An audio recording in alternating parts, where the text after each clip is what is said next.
Thank you. Like Jeff said, my name is Sonny, and if you're like most people that I've met in my life, you're probably wondering right now, what's his real name? My real name is Sonny, and it means literally little boy. Yeah. So I was named after my crazy uncle Eli. I say crazy, more proverbially. He was very charming and fun and the life of the party and often inebriated. And my father grew up knowing this man, Eli Mouton from Louisiana by way of Beaumont, East Texas. And he loved his uncle Eli. So when his third son came along, being me, he said, I'll name him after Eli. But he didn't name me Eli, he named me his nickname, Sonny. So my government name is literally Sonny. So I've spent the last 42 years of my life learning to live in this name. And I've learned that home is in a name, right? I mean, what we name things and people kind of let us know where they belong, right? Like pots and pans belong in a kitchen, or cars belong in a garage, or doctors belong in a hospital or in a doctor's office. Well, for me, all my life, being a black man named Sonny, it's always been kind of a precarious kind of thing. Like, where do I belong? What does it mean to people? And I think I speak for a lot of black men in America. We're never quite sure of where we belong at any given time. Like, it depends, doesn't it? I mean, the age of this black man, his dress, his attitude, his demeanor, his size, his prison record, his profession. And not to mention, as the real estate agents have taught us, location, location, location, right? Like a theater, a classroom, a city street, a back alley, a prison, a football field.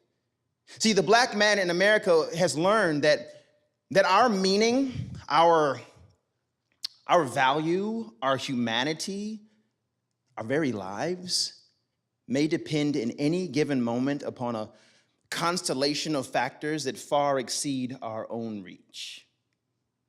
So my story begins in April. It's spring 2015, and I am driving my 7-year-old to school for a typical day of first grade. And as I turn on the radio, I hear about riots in the streets of Baltimore, Maryland. And to my chagrin, I hear that the cause of all of these riots is a black man. Let me back it up. So on April 12th, 2015, a black man, just 25 years old, unarmed, is arrested by Baltimore police for reasons that are inconsequential now, okay? By April 18th, this black man is in a coma caused by what doctors refer to as forceful trauma.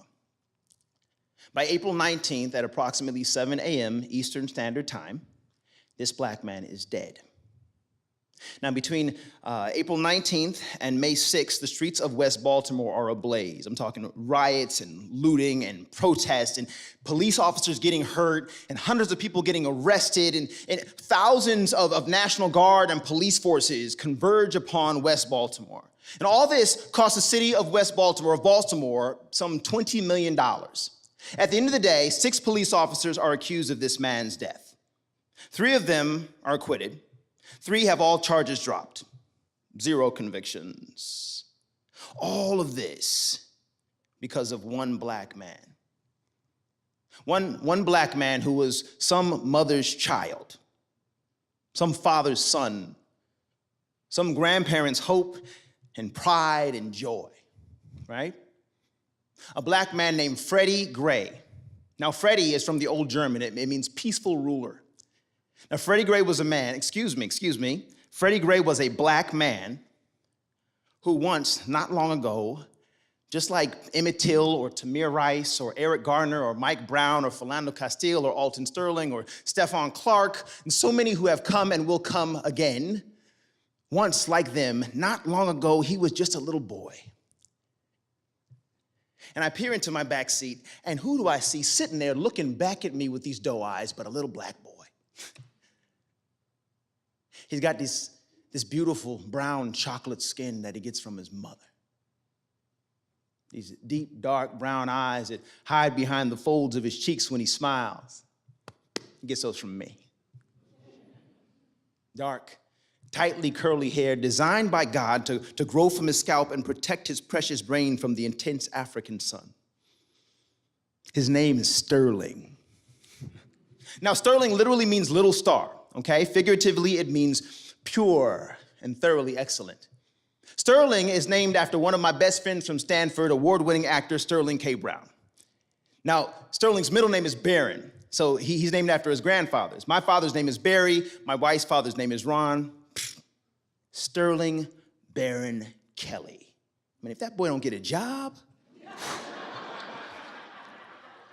Sterling Barron Kelly, he's the literal walking, breathing legacy of generations of fighters and workers and survivors. I'm talking police officers and firefighters, soldiers, sailors, airmen, Marines, preachers, teachers, pillars of communities, okay?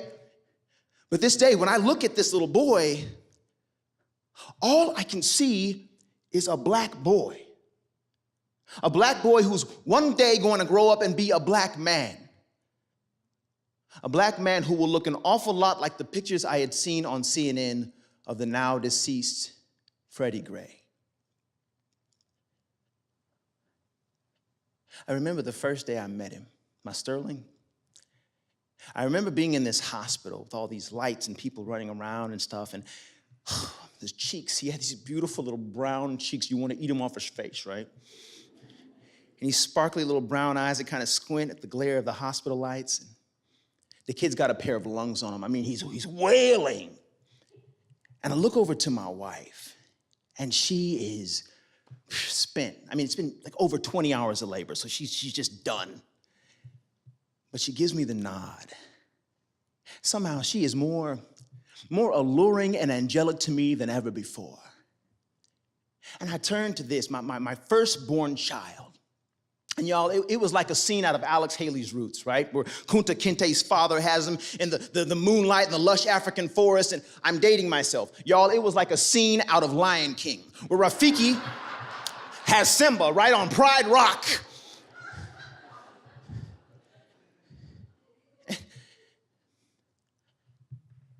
I go up to him, and I mean, he is screaming like somebody's killing him. And I just whisper, "You are Sterling." And I kid you not, he stops crying. Our eyes lock. And in that moment, I was his and he was mine. In that moment, he became Sterling and I became forevermore Sterling's daddy. And we were home together. When I was growing up, my father used to look at me sometimes and just stare at me for a while, you know, like I was some kind of precious work of art. And I always thought it was weird. But in that moment, when I met Sterling, I knew exactly what my dad was thinking. Wow. Now, growing up, my dad would call me little nicknames as if he didn't already give me a nickname for my government name. He called me, and don't laugh, Daddy's Pumpkin Pie. I love that, man. And if he wanted me to run an errand, he would call me Boy Wonder. Boy Wonder, go get that remote control. Or Boy Wonder, go get that ball brush. Come scratch your daddy's back. Sounds gross, but it was cool.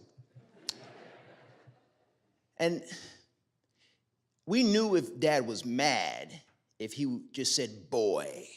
That's how you know you're in trouble. So like when you hear boy resounding through the hallway, you and the brothers, we all line up and somebody's getting a whooping, get ready. But I remember one time my dad called me boy, and I wasn't in trouble, but I knew he was serious. He just finished giving me a driving lesson. I'm 16 years old, and he had me pull over to the side. And he explained to me what to do when the police pull me over. And he said, boy, now you listen, pay attention. You put your hand on the 2 o'clock and the 10 o'clock. Don't reach for anything unless the officer asks you for it. You keep your license ready. Keep your registration and the insurance in the top in the glove compartment where you can get to it. Just follow the officer's instructions, answer his questions, and you call him sir or officer. I, I remember my dad used to teach driver's ed, right? So he taught all of his drivers that keeping our hands on the 2 and the 10 would help us to react quickly and defensively while the vehicle was in motion. But for me, on that day, the 2 and the 10 was a lesson in the business of survival while the vehicle was stopped. Within a few weeks, I learned firsthand the value of that lesson, and I was reminded of who I was and where I was. A bunch of friends and I, we decided to go to Newport Beach, mostly white and wealthy neighborhood in Orange County, where I'm from. And there I am in my dad's old pickup truck with a bunch of black and brown kids from the football team in Santa Ana, or as we called it, Santana. And I don't know, I guess I was excited because everybody was like, hey, Sonny, dude, make a right. The beach is over there. Come on, bro, make a right. So I made a right onto a one-way street directly in front of an oncoming police cruiser. Yeah, that was me. 2 weeks with getting my ticket, my license. And so, of course, boo, cop pulls me over. If you can really imagine me trying to pull over on the wrong side of the road, so I just get over. He gets out of his vehicle, and I remember this. He said, the first thing he said to us was, what are you homeboys up to? And there I am with the 2 and the 10, well-trained, just going to the beach, sir. And he proceeds to get my license, registration, goes through it. I follow his instructions. He gives me my ticket. He's respectful. I'm very respectful. And he finishes by saying, you homeboys have a good day. Like some kind of nicety, right? And I may be wrong, but I don't remember him ever calling me by my name. And I wonder what the word homeboy meant to him. So, go back to that car in April of 2015, and I am looking at Sterling through my rearview mirror, and for a moment, I don't see Sterling. Y'all, all I can see is a black boy. And it was like it was in my DNA. I didn't have to think about what I was gonna say. I didn't have to plan it out. I just spoke. Sterling, listen. You are a black boy. Now, I know your skin is brown, and it is. It's brown, yes. But in this country, we call it black. And when you go out in that school today, and every day, I need you to be the best. I need you to be the smartest, the kindest, the gentlest, the most obedient kid in your classroom. Because when I look at you, I see Sterling Barron Kelly, my little star, pure and thoroughly excellent. But son, some people, when they look at you, they're only going to see a black boy. And to some people, a black boy is dangerous. To some people, a black boy is violent. To some people, son, a black boy is stupid. Yeah, I know it's a bad word. Please let me finish.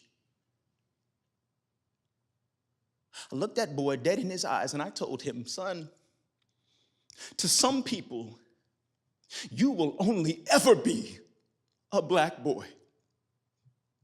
But to me and to your mother and to God in heaven, you are sterling. You are my little star. You are pure and you are thoroughly excellent. So you go in that school today and you honor your creator and your family and yourself with dignity. And I don't think he even knew what dignity meant. And so I ran out of tape. That was all I had to say. I mean, how do you explain to a 7-year-old his all-encompassing blackness, right?